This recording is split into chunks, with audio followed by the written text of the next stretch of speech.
G'day guys and gal. The setting of 40k is often balanced on a knife's edge. Everything is so delicate and fragile that when something dramatic happens and goes a bit too far, the consequences can be obscene. For the Imperium, their existence is entirely dependent on the Astronomican, as without it, they cannot travel the warp, and if they cannot travel the warp, we get Age of Strife 2 Electric Boogaloo. You know, that period of time that bent mankind over and did us doggy style, but not in a good way. But did you know there was a time very recently in the setting when the Astronomican did go out for over a month? The days of blindness, the Noctis Eterna, or just the blackness as it was called, and it was a really bad time for the Imperium. But what caused it, what happened during it, and how did the Astronomican get turned back on? Before we get started, the Black Friday sales for all my brands, Major Minis, Majorkill merch, and Natty Plus is ending this weekend, so this is your last chance to get up to 45% off. And this will also be the last time I'm mentioning it. Today I wanted to focus on Natty Plus supplements and why you should give it a go, even those of you that generally see supplements as pointless and snake oily. Firstly, I want to say I understand why it can seem scammy. The industry is full of underdosed useless shit that does nothing for you. Like, these are the kind of AI trash slop shit ads I get served, literally lying scams from asshole companies. So when I say our testosterone booster can massively increase your testosterone, I understand why people don't believe me. So I'm not asking you to believe me, but you do have to believe the science and the blood work. Using our test booster, this guy tripled his natural testosterone,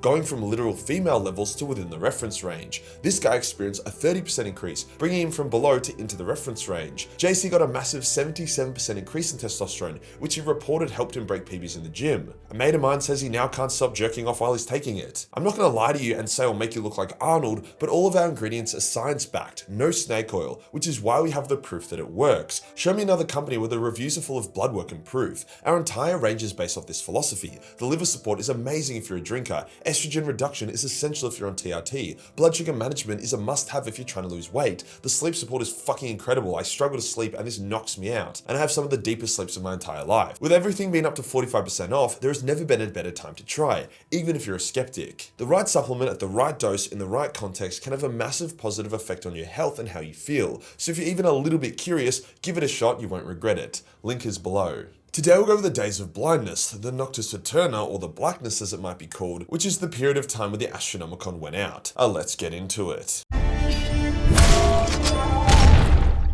A lot of people are a bit confused about what the Astronomican actually is. Is it connected to the Golden Throne? Does the Emperor power it or just guide it? Who built it? Would mankind actually die without it? Back in the old times, before mankind were a bunch of sci-fi religious fucks that wanted to slob goblin the Emperor's crusty cock, humanity traveled the warp without the Astronomican's light to guide them. They managed to do this for a few reasons. Firstly, the warp wasn't as much of a fiasco as it is now, so sailing through it was smoother. Secondly, the navigators still existed and could traverse the warp, and thirdly, which was the most important of all, mankind relied heavily on AI and advanced technologies that could triangulate their position in the warp, so they didn't need the lighthouse of the Astronomican to guide them. Overall, they would perform shorter warp jumps, but it wasn't a big deal. However, AI can be a bit of a bitch, and not just when producing slop supplement ads, and rose up against humanity. Humanity did win, but they lost a lot of tech and they lost their AI navigation systems. To make matters worse, the Elder were having a fucked up galactic orgy which was making the warp turbulent as Slaanesh started to be formed. So humanity more or less lost warp travel, with only the bravest or the most desperate captains attempting it. And even then, the only very lucky were actually succeeding.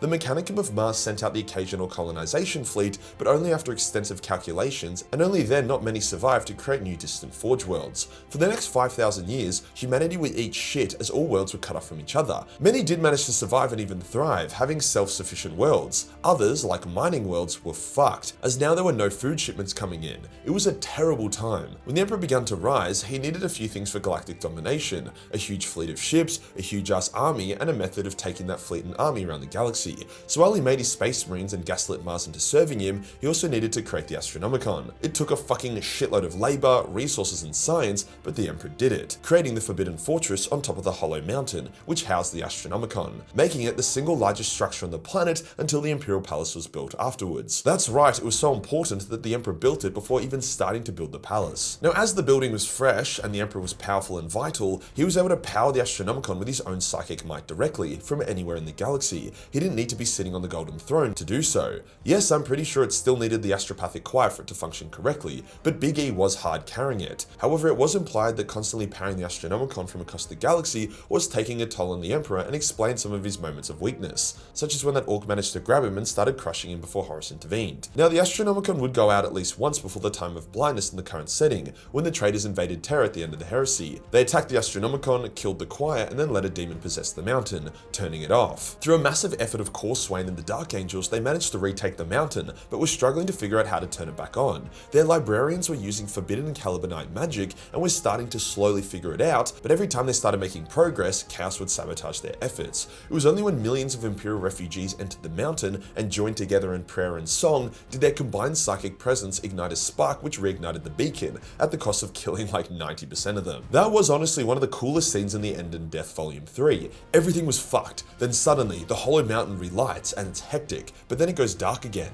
Then a few seconds later it explodes with light that makes the first ignition look like a flint spark. It absolutely floors the traitors, inspires the loyalists, heals the Emperor, pisses off Horus, allows Guilliman to enter the system, and even the Phalanx, which have been hiding for most of the siege, was like, fuck this, let's go! It still gives me goosebumps. If you guys have read it, you know what I'm talking about. When the Emperor got clapped and went on the Golden Throne, he was performing two major tasks. Firstly, he was keeping the Webway Gate and the Imperial Dungeon shut, and secondly, he was assisting the function of the Astronomican, which now needed to have a much bigger choir to help it function. So the Astronomican became a bit of a two-parter. It could not function without the Emperor, but it also could not function without the choir. For 10,000 years it remained this way. However, then a few unfortunate things occurred. Firstly, it was discovered that the Golden Throne was failing. It was slowly falling apart, and the Imperium didn't really know how to fix it, which in turn made the Astronomican less stable. Then Cadia fell, which created the Great Rift, putting a ton of psychic pressure on Terra and causing a massive wave of psychosis to hit it. Psychosis that also affected the Astronomican. A huge chunk of the astropathic choir went insane and were possessed by warp entities. Now this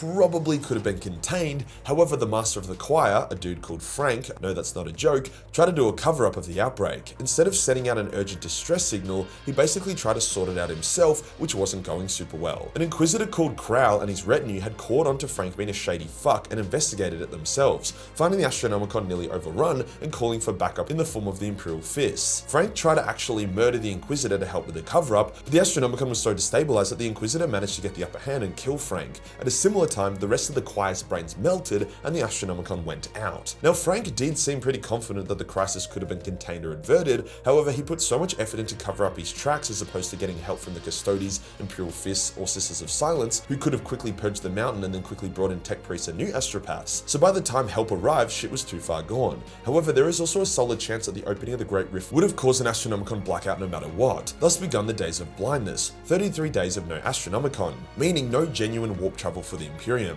Countless would have starved to death, and a shitload of ships would have been lost forever. Now, although this would have been a terrible time to be mid-warp jump, it wasn't necessarily instant death. If you were in the warp when the Astronomicon blinked out, as long as your ship's Gellerfields weathered the shockwave of the Great Rift opening, and also didn't get caught in the rift itself, all you had to do was just sort of chill in the warp for 33 days, and then upon the Astronomicon being relit, you would have been able to continue to use it and then get out of the warp. Now, this is easier said than done, but it wasn't like the 5 million ships in the warp or so at the time were all permanently lost. A lot were though. Now what happened on Terra during these days of blindness? Well, bad things. Lots of bad things. So when the Great Rift opened, Khorne decided to go full Leroy Jenkins at Terra. He used his power to spread massive amounts of mania on the planet, and it's also implied the Emperor got knocked out by the Rift's opening, which is why everything went to shit. Without the Emperor, Khorne managed to dump a massive demonic legion right in front of the Lion's Gate, and a massive battle between the Custodian Guard and the demons broke out. It really was only the arrival of Guilliman that saved the palace. Man, Khorne really went for it, eh? Across the galaxy, the days of blindness cause a ton of other issues. Some worlds experience it for a day or two, some for months. Others are still going through it. It also left a lot of Imperials vulnerable. For example, the Dark Angel's megaship, the Rock, was invaded. Numerous Space Marine chapters were destroyed or had their planets lost. Even the Eldar suffered, with Chaos launching invasions at all craft worlds, no matter where they were hiding. Basically, Chaos got hypercharged and attacked everyone, with them getting extremely close to achieving a total victory over the entire setting. Only Guilliman's Indominus Crusade checked them and pushed them back. However, it wasn't just Chaos that got hypercharged. Anything warp related also did. The Eldar pushed back all those Chaos invasions, partly because their psychic power had become overpowered as fuck. The Legion of the Damned also started manifesting everywhere to drive back chaos. Saint Celestine herself was able to stay in real space for ages, winning battle after battle. And when the Emperor woke up, boy was he pissed off and more powerful than ever. On the 33rd day, the Astronomicon was relit and the days of blindness officially ended for everyone in Imperium Sanctus, the side of the galaxy Terra was on. Now during those 33 days, tech priests, astropaths and everyone else were clearing out the Hollow Mountain, trying to fix it. And while yeah, it probably helped removing all the corpses and pressure hosing all the blood off, as well as reconnecting wires and putting new astropaths in place, it's heavily implied that it was the Emperor's reawakening that turned it back on. So while the Imperium did rally pretty well from the days of blindness, if this had been permanent,